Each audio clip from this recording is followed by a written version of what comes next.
এ বাবা কি হয়েছে, দুঃস্বপ্ন দেখছো? আমি স্বপ্নে দেখলাম আমার হীরা একটু যেন চুরি করতেছে। আমার হীরা কই? আমার হীরা এটা তো গোয়ালে, আমি একটু আগে দেখেছি, খাবারও দিয়েছি। আরে পাগল, সবকিছু কি সত্যি হয় রে বাবা? স্বপ্ন সত্যি হয়, ঘুমা। আমি যেহেতু স্বপ্নে দেখছি আমার হীরা চুরি হইতেছে, আমি হীরার লগে ঘুমাবো।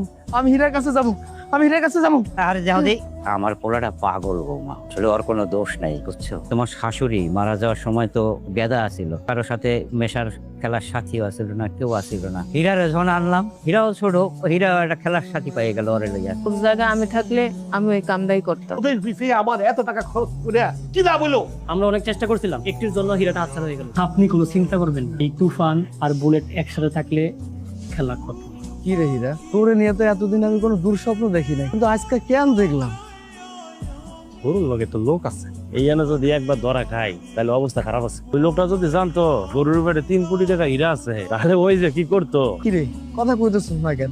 ও তোর কথা তো আমি বুঝতে পারি, কো না। গরু যদি সত্যি হীরা খায়, গোবরের সাথে হীরা বের হয়ে যাওয়ার কথা। এটা তো ভালো বুদ্ধি, চলেন আমরা গোবরে যাই হীরাটা খুঁজি।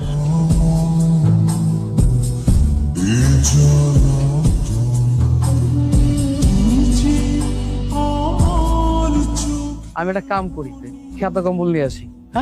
তোমাদেরকে এত বিশ্বাস করে একটা দায়িত্ব দিলাম, এই দায়িত্বটা পর্যন্ত তোমরা পালন করতে পারলেন, খালি হাতে ফেরত আসলে। বিশ্বাস করেন স্যার, আমরা ইচ্ছা করে খালি হাতে ফিরে আসেন। হ্যাঁ স্যার, আমরা মেলা চেষ্টা করছি কিন্তু পারি নাই। তোমরা বুঝতে পারছো না, এটা 2-1 টাকার মামলা না, কোটি টাকার মামলা। একটা গরুর পেটের ভিতরে 3 কোটি টাকার হীরা। আমরা মনে করেন যে প্রথমে গেছি, যাই দেখি গরুর মালিক গরুর লগে কথা কইতেছে, গরুর লগে কথা কইতেছে। পরে তো আমরা যাওয়া যাবো না। পরে আমরা চিন্তা করলাম যেহেতু গরুর পেটের ভিতর হীরাটা আছে, তা আমরা চিন্তা করলাম যে গোবরের মধ্যে তো এটা থাকতে পারে। তারপরে আমরা গোবর ছানাছানি কইরা মনে করেন যে দুইজনে শেষ করে ফেলেছে, হাতের গন্ধ। পরে তোমরা যথেষ্ট চেষ্টা করেছো, কিন্তু এখন কি করলে ভালো হয়? কোরবানিতে তো আর বেশি দিন বাকি নাই।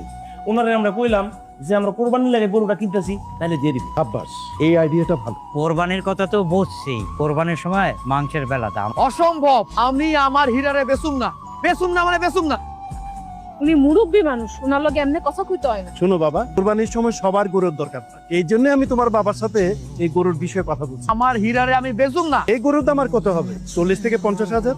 টাকাটা কোনো ম্যাটার না, আমি প্রয়োজনে বাড়াই দিই। আপনি যদি আমারে বস্তা ভরা টাকা দেন না, তারপরও আমি আমার হীরারে বেচুম না। ঠিক আছে, আমি তাহলে এই গরুর দাম 1 লক্ষ টাকা দিই। না। 1 লাখ টাকা? আপনি বুঝতেছেন 1 লাখ টাকা কত টাকা? ঠিক আছে, 1 লক্ষ যেহেতু হচ্ছে না, আমি তোমাকে 2 লক্ষ টাকা দিই। 2 লক্ষ টাকা দিলে বৌমার চিকিৎসা করাইতে পারবো, তুই রাজি হয়ে যাবে? আমি বাইসে থাকতে হীরারে অন্য কোথাও যাইতে দিব না। টাকা লাগলে আরো বাড়াই দিই। আপনার সমস্যাটা কি? আপনি আমার হীরার পিছনে কেন কইরে আছেন? আমি তো আমার হীরারে বেচুম না আমার জীবন থাকতে। আপনি যান, যান।